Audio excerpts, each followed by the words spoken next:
Here's the stark truth. If toxic people are in your life, it's not their fault.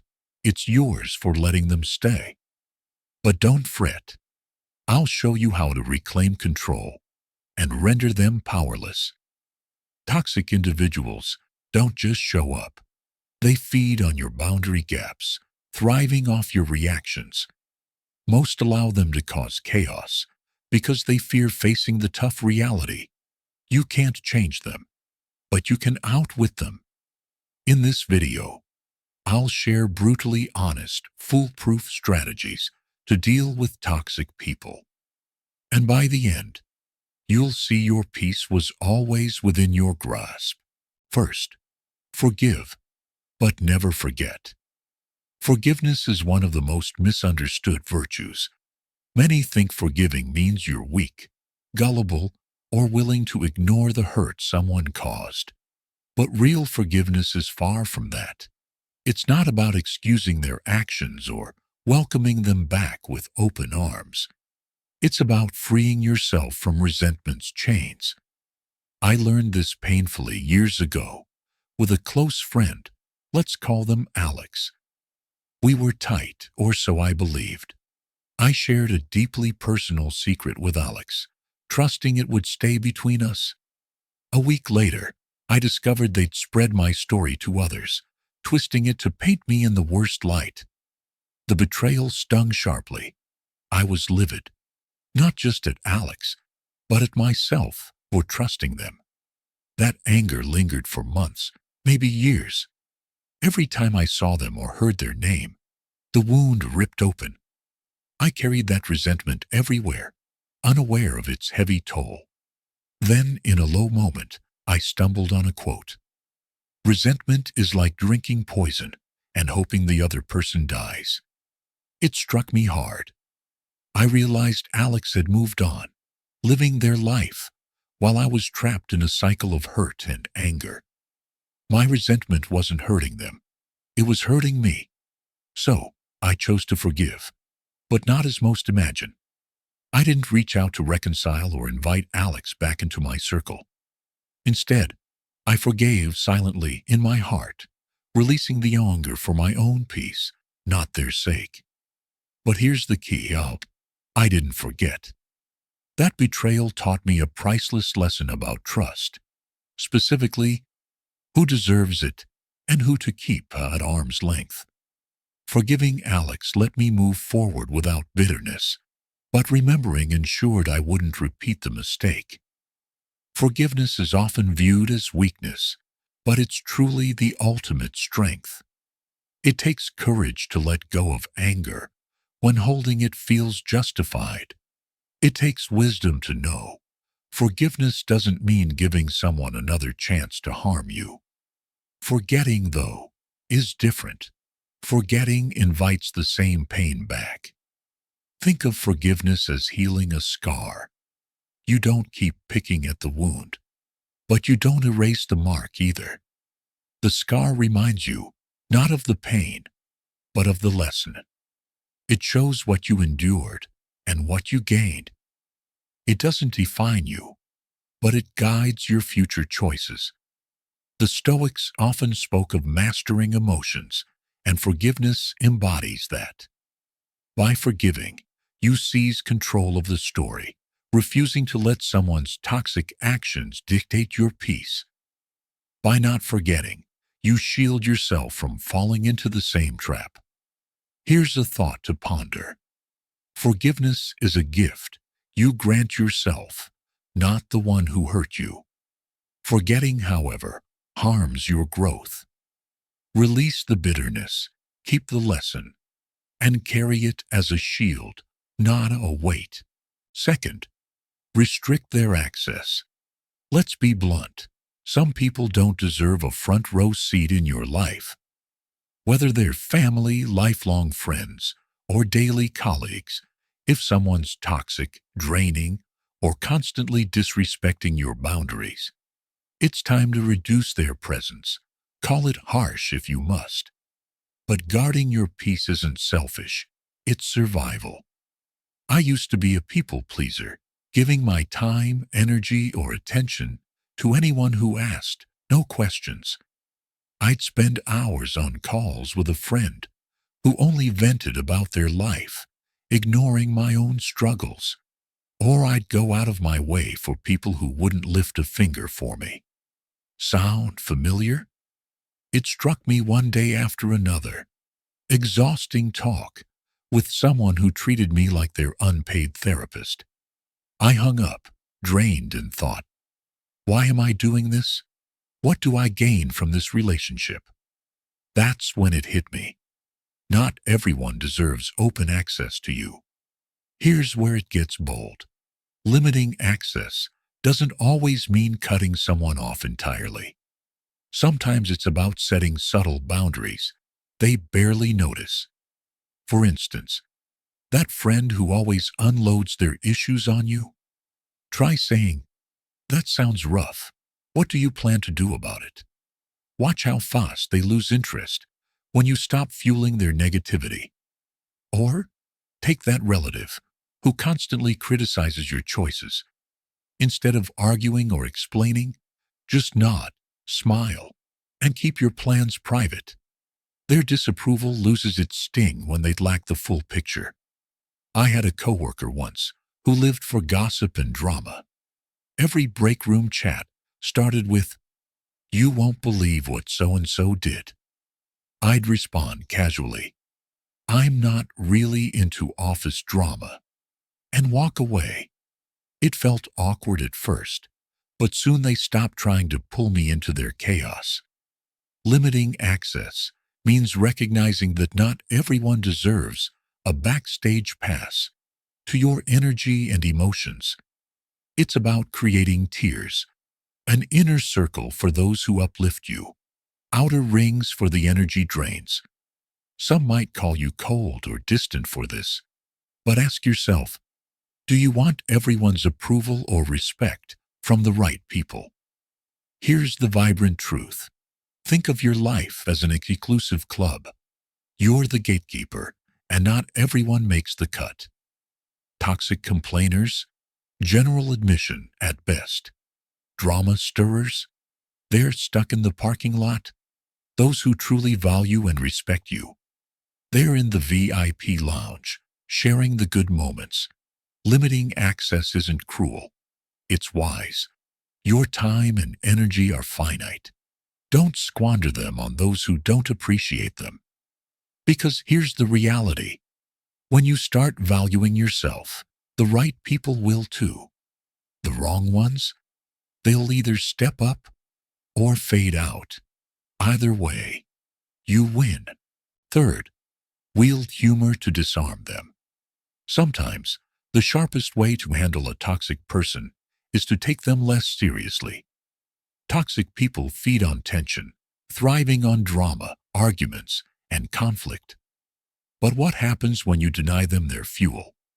Instead of arguing, you flash a smile, crack a joke, or play along just enough to deflate their ego. It's like pricking a balloon. Their grand act collapses. I recall a toxic coworker who loved nitpicking everyone. Nothing was ever good enough. Work, outfits, even how people sipped their coffee. One day they targeted my desk, sneering in front of others. "Wow, your desk looks like a storm hit. How do you find anything in that mess?" Instead of getting defensive or explaining, I shrugged and quipped, "You're right. This is my creative chaos." Einstein's desk was messier, so I'm clearly on my way to genius. The group chuckled, and their attempt to shame me fizzled. After that, they never mentioned my desk again. Humor disarms toxic people for several reasons. It strips their words of power. When you laugh off their jabs, you show their attempts to hurt you aren't landing. It shifts the interaction's energy. Toxic people crave negativity. Humor brings levity and unpredictability they can't handle. Plus, it keeps you in control.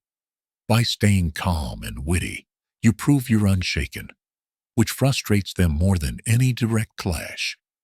But here's the catch. Your humor must be light and clever, not biting or aggressive.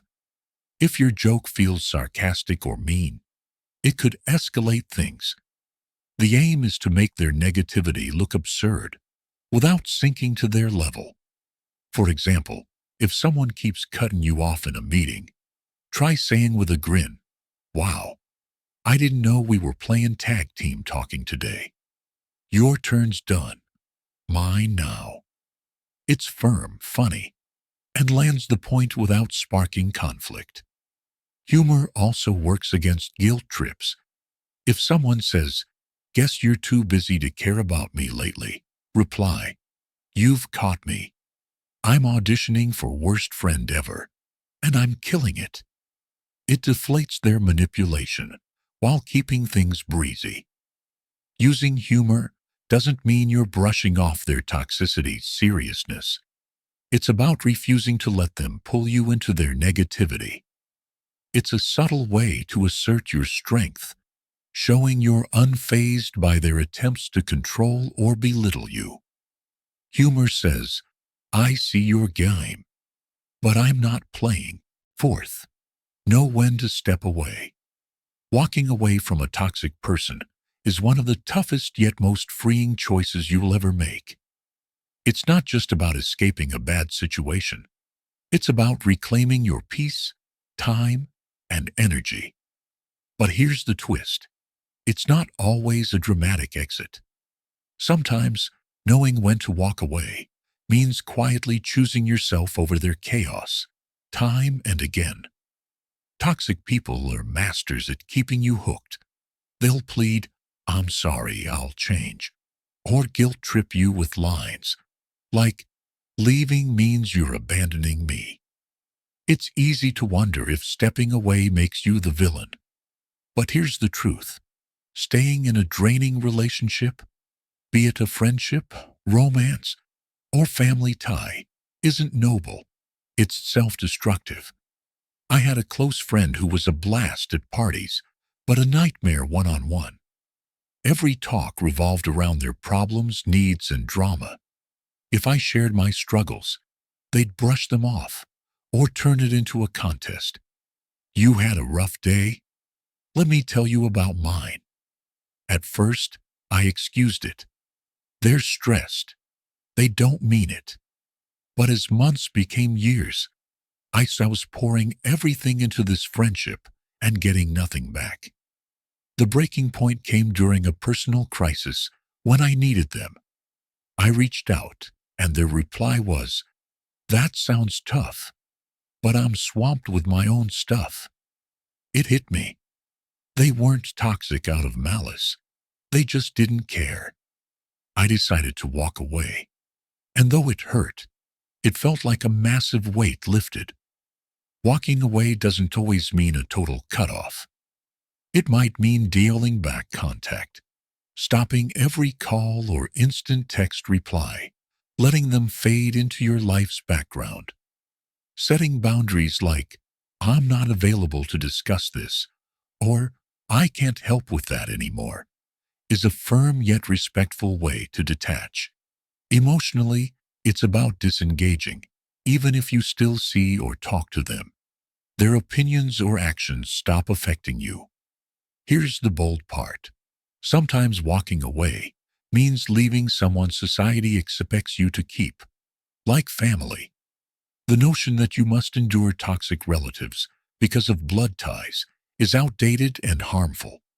Family or not, no one gets a free pass to abuse, manipulate, or drain you. Walking away doesn't mean hatred. It's about protecting yourself. Here's the diaper message. Stepping away isn't anger. It's love for yourself, your well-being, and the life you want. It's saying, "I deserve relationships that uplift, not tear me down." When you finally walk away, you'll discover something powerful. You weren't just leaving them. You were moving toward a healthier, happier you. Walking away isn't failure or giving up. It's triumph in recognizing your worth. Toxic people often make you feel like you're too much, not enough, or to blame. But once you step back, you'll see the truth. It was never you. It was them's. The best part? Walking away frees you to fill your life with people who see your value and treat you right. Fifth, surround yourself with positive people. Navigating toxic individuals feels like swimming with weights dragging you down. Their negativity, manipulation, or drama constantly pulls at you. The best counter? Surrounding yourself with people who elevate you. Uplifting people don't just bring positivity. They affirm your worth, inspire your growth, and keep toxic energy at bay. Here's a simple truth. Your environment shapes you. Spend most of your time with toxic people, and you'll start absorbing their habits, attitudes, or even their worldview. But when you're around those who genuinely want the best for you, something incredible happens. You begin to see the best in yourself. Think about it. Have you ever had a friend who leaves you feeling lighter? Someone who listens without judgment, celebrates your successes without envy, and challenges you in a way that feels empowering, not belittling? Those are the uplifting people you need to seek out. For me, there was a time when I was caught in a loop of toxic relationships. Then, I met a new colleague who was refreshingly genuine and positive.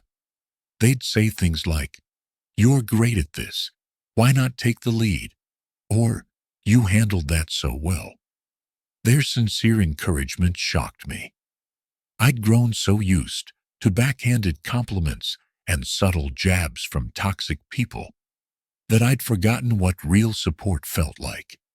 Spending more time with them and others like them showed me what I'd been missing. They didn't compete, undermine, or manipulate. They inspired me to believe in myself and set higher standards for the relationships I allowed. Here's how to surround yourself with uplifting people. Find your tribe. Seek those who energize, encourage, and inspire you. Whether old friends, mentors, or new connections, invest in deep bonds rather than maintaining a wide net of shallow ties. Focus on strengthening relationships with a few truly positive people. Reciprocate positivity. Be the uplifting person you want in your life. Listen, support, and celebrate others authentically. Here's the bold part. This might mean cutting ties or reducing contact with those who don't lift you up, even if they've been in your life for years. Loyalty is wonderful, but not at the cost of your peace. The deeper message: uplifting people don't just make you feel good. They remind you life is meant to be shared with those who see your potential. They help you grow into the person you're meant to be, simply by believing in you and holding space for your dreams. Toxic people will try to convince you everyone is as selfish or bitter as they are. But uplifting people prove otherwise. They show kindness, respect, and genuine connection still exist. Once you experience that, you'll wonder why you ever settled for less. Sixth, don't play their games. Toxic people thrive on chaos, acting like emotional puppeteers, tugging strings to manipulate, provoke, or control you. Their games can be subtle, guilt-tripping you into unwanted tasks, or explosive stirring drama to stay center stage. The only way to win: refuse to engage entirely. Toxic individuals are skilled at baiting you, saying things to push your buttons, or crafting scenarios where you feel compelled to react. But the moment you bite, they've won. You're on their turf, playing by their rules. By refusing to engage, you strip their power, leaving them spinning in their own turmoil. I once dealt with a toxic family member who loved sparking arguments at gatherings. They'd toss out passive-aggressive jabs like, "Must be nice to have all that free time." Some of us work hard. Early on, I'd try to explain or defend myself, but it only worsened. They'd twist my words, escalate, and somehow cast me as the villain. One day, I chose to stop playing. When they made another snide remark, I smiled, said, "You're entitled to your view," and shifted the topic. They tried again, but I stayed calm and disengaged. You could see their frustration. They weren't getting the reaction they craved. Over time, they stopped targeting me because I wouldn't feed their drama. Refusing to engage isn't passive, it's strategic. Here's how to master it. Spot the bait. Notice their patterns, what triggers you, and how they provoke. Once you see their tactics, you can respond differently. Stay composed. Toxic people want an emotional outburst. Keep your cool, and don't let their antics sway your mood. Respond minimally, or not at all. Sometimes silence is your strongest tool. Other times, a neutral reply like, "That's interesting," or "I see," shuts them down. Set boundaries. Make it clear you won't indulge their behavior. Say, "I'm not discussing this," or "Let's talk when you're ready for a real conversation." Here's the bold part. Refusing to engage doesn't mean being a pushover. It's choosing not to waste energy on unworthy battles. Toxic people might call you cold or dismissive, but that's just their ploy to reel you back in. Their opinion doesn't define you. The deeper message is about control. By refusing to engage, you remind yourself you don't owe anyone your energy, especially not those who feed on negativity. You set the terms for how you interact with the world, not letting others dictate them. Life's too short for pointless arguments or toxic mind games.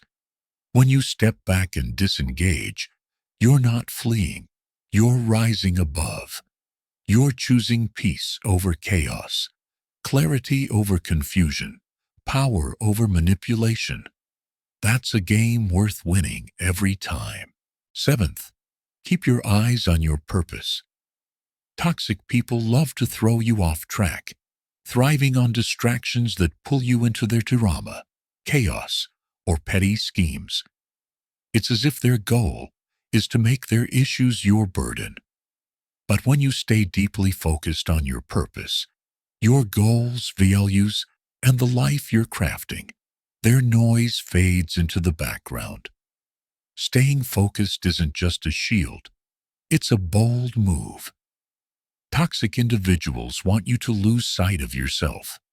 They'll belittle your ambitions, downplay your successes, or demand your attention at the worst moments. Why? Because a focused person threatens their control. If you're busy growing, thriving, or pursuing your dreams, you won't have time or patience for their nonsense. I once worked with a colleague who was textbook toxic, spreading gossip, stirring drama, and dragging others into their mess. At first, I got sucked in, wasting hours on their complaints or defending myself against their petty jabs. Then, it hit me. Every minute spent on their chaos was a minute stolen from my work, my goals, my peace. So, I decided to focus on what mattered and let their drama unfold without me. I set firm boundaries. I'm swamped right now, can't dive into this. Avoided pointless chats and channeled my energy into excelling at my tasks. The more I stayed focused, the less influence they had over me. Best of all, my focus inspired others to do the same, leaving the toxic colleague with fewer people to manipulate. Here's how to stay focused amid toxicity. Clarify your goals. Write down what you're chasing and why it matters. Keeping your purpose central makes toxic distractions seem trivial. Build a mental barrier. Treat toxic people like background static. Acknowledge them if needed, But don't let their negativity pierce your focus. Say no without guilt. If their demands don't align with your goals, decline firmly. Your time is precious. Use it wisely. Surround yourself with motivators, people, books, or habits that fuel your determination and remind you of your purpose. Here's the daring part. Staying focused might mean putting yourself above relationships that don't serve you, even with close friends or family. Some may call you selfish, but here's the truth. Focusing on your purpose isn't selfish. It's essential. You can't achieve your dreams if you're bogged down by someone else's negativity. The deeper message: staying focused isn't just about ignoring toxic people. It's about honoring yourself. It's a statement that your time, energy, and aspirations are too valuable to waste on their drama. Toxic people may try to derail you, but your purpose is your anchor. When you're clear on what you're working toward, their negativity can't shake you. As you pursue your goals, something remarkable happens. You build a life so grounded and fulfilling that their toxicity becomes irrelevant. You're not just surviving their chaos, you're thriving despite it. That's the ultimate victory. Eighth, steer clear of gossiping about them. Talking about toxic people might feel good in the moment, like a harmless way to vent or settle the score. But let's be real. Gossip never ends well. It keeps their toxicity alive in your life, pulls you into the negativity you're trying to escape, and worst of all, gives them free space in your mind. If you want to handle toxic people effectively, resist the urge to speak behind their backs. Here's the reality. Toxic individuals feed on attention, even the negative kind. Gossip fuels the drama they crave, making you an unwitting player in their game. Worse, it traps you in a toxic cycle where their actions start shaping yours. That's the opposite of taking charge. I learned this the hard way with a coworker who was notoriously toxic, always stirring conflict and dragging others down. A few of us would vent about them over lunch, swapping stories of their latest antics. At first, it felt like bonding, but I soon noticed something unsettling. Every chat left me drained and bitter. Then, they somehow learned about our gossip and spun it to play the victim. From that moment, I vowed to stop. Instead, I focused on staying professional and addressing issues directly when needed. It wasn't easy. There were times I wanted to vent, but stepping out of the gossip loop reclaimed my energy and integrity. Here's how to avoid gossip while keeping your sanity. Vent wisely. If you need to let off steam, do it with a trusted confidant who won't fan the flames, like a mentor or therapist. Stick to facts, not insults. Redirect talks. When others start gossiping, shift to constructive topics like, let's talk about how we can handle this better. Focus on solutions. Channel your energy into protecting your peace and moving forward, not dwelling on their behavior. Practice empathy. While you don't excuse their actions, recognizing toxic people often act from their own pain can help you rise above gossip's temptation. Here's the bold part. Avoiding gossip might make you feel isolated in a world where venting seems normal. Some might even call you too soft or passive. But here's the truth. Dodging gossip isn't about being nice. It's about being smart. Gossip ties you to the toxicity you're escaping. Letting it go sets you free. The deeper message? By refusing gossip, you break the cycle of negativity. You show yourself and others that you won't let someone's bad behavior drag you to their level. Toxic people thrive on chaos, and gossip is just another form of it. By stepping away from the chatter, you starve their need for attention and safeguard your peace. In doing so, you embody a powerful form of self-respect, the ability to rise above, even when it's tempting to dive in. Handling toxic people isn't about changing them. It's about protecting yourself. You can't control their actions, but you can control your responses. Toxic individuals will always exist, but when you master setting boundaries, staying focused, and refusing their games, they lose their grip on you. Your energy is precious. You have dreams to pursue, goals to achieve, and a life to build. Don't let anyone's negativity derail you. Stand firm, choose your peace, and keep moving forward. If this video gave you a new perspective, drop a comment below with your strategies for dealing with toxic people. Like and subscribe for more insights to live a stronger, more purposeful life. Share this with someone who needs it, and let's keep growing together. You've got this. Now, go claim your power. See you in the next one.